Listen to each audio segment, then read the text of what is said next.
Hello guys, and welcome back to another skill point guide video for Total War Warhammer 3 on Immortal Empires. Today we'll be covering Throt.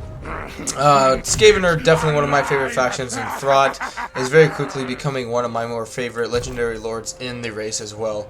Very recently I did a Beast Only campaign on the channel.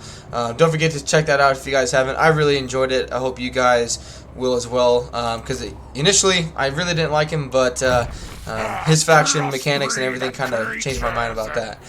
Now getting into the video, he's another one of the legendary lords in my opinion that you want to save some points up to get his special skills when playing as him as your main legendary lord, just because he's got some really good special skill abilities in here. Now you unlock Remolded here at rank 12, and I really like to get the Unclean one as well for that ward save and hit points for him personally. So at rank 8 you want to start saving points, that way you can get some of the abilities here, which I will talk about in the video. But to start off with, almost every Skaven legendary lord, even like a regular lord, I really like to go down the blue line first and just grab Ancient Cunning. As Skaven, you want to be ambushing as much as possible, so increasing your ambush success chance is always a vital thing in your campaigns. Now, depending on how you want to go about it, I really don't like Bonded Service or Looter for him, but I really like to increase the Skaven Corruption, which with Throt, he's going to be in the enemy territory a lot, so I like to grab the corruptive skill point rather than the dictatorial, just because you don't want to be causing negative corruption when playing as Skaven for you in your campaigns. Now, after this, I really like to go down his red line. I don't really push down the blue line much anymore. The campaign movement range down here would be handy, but it's not really worth, in my opinion, wasting more skill points just to get down that, especially because he's got more skills that I really like to kind of prioritize.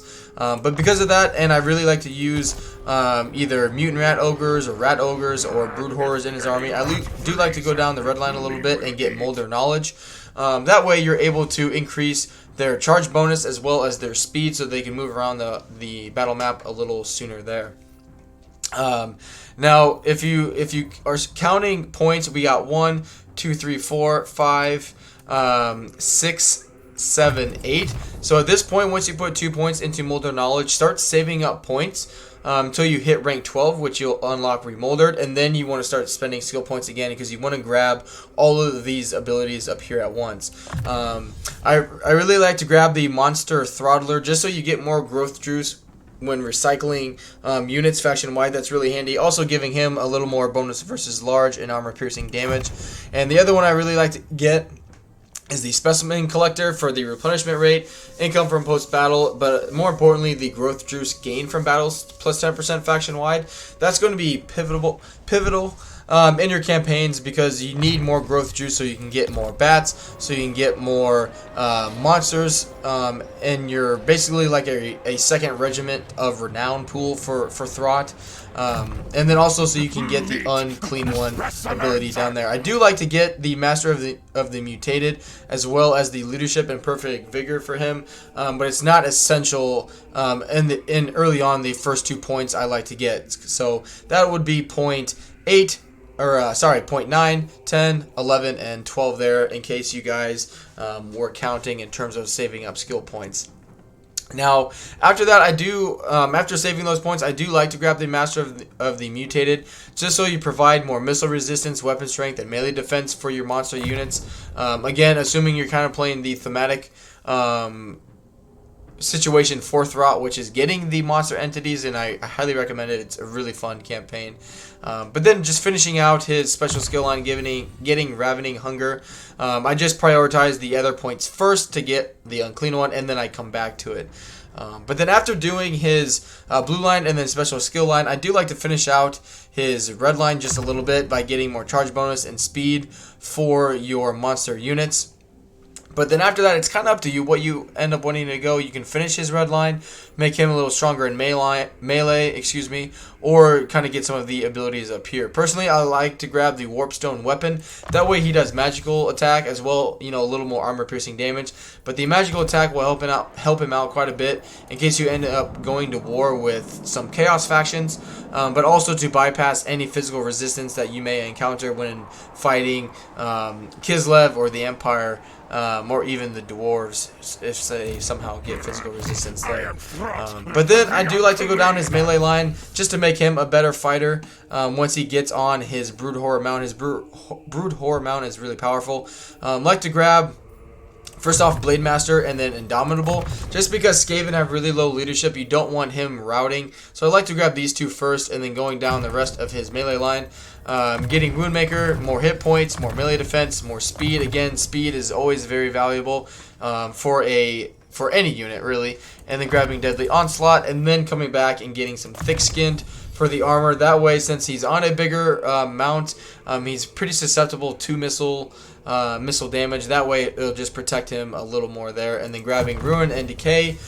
Usually, I'm not a huge fan of like the weapon strength when fighting against, you know, X, Y, and Z type of factions, but in his case, he's going to be fighting quite a few dwarf factions, quite a few men factions, so that weapon strength is almost always going to be applied once you actually get into the battle there.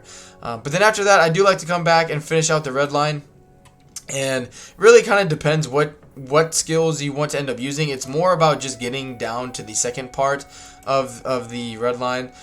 So really, it's kind of just dealer's choice. I'm kind of a creature, a person of habit, so I just end up getting Blast Master. You know, just again, it doesn't really matter which ones you get as long as you just unlock that second part of his red line there. And then I like to get mutagenic elixirs, if I can speak, just for some extra armor, leadership, and also physical resistance for your monster units, because in his Flush Laboratory as well, you'll be able to get some augmentations, making your single entities more powerful. That way, you're just giving them the max amount of physical resistance and the max amount of powerful traits for your single entities there. But also grabbing Standard Die just to give him and units in the area more leadership and melee defense again, because Skaven units typically have really bad leadership. That way, they last longer than 5 seconds once they actually get into combat there. But then spending remaining skill points, it kind of just is up to you. Again, like to grab Mentor, Trixie, and Sneaky just for the missile resistance and the spell resistance for him, just because we got some extra skill points to spend there. And then grabbing the Mentor obviously is that way you share some of that experience once he does hit rank 50. And the last 3 points, I mean, you could put some into the blue line. You could go down the red line if you wanted to, but rather I just go down his blue line just a little bit, and I just grab the Mine All Mine. That way you're increasing your chance of stealing magic items from the enemy, but also increasing your income from post-battle loot, because Skaven do make quite a bit of post-battle loot in their campaigns. But that is how I spend my skill points when playing as Throt. Let me know down in the comments how you guys rank him up. Again, if you guys do anything different, I always enjoy hearing what you guys have to say and how you go about leveling up a legendary lord. But don't forget to hit that like button and subscribe to the channel if you're enjoying the content. And until the next video or live stream, I hope you guys have a good one, and I will see you later. Bye.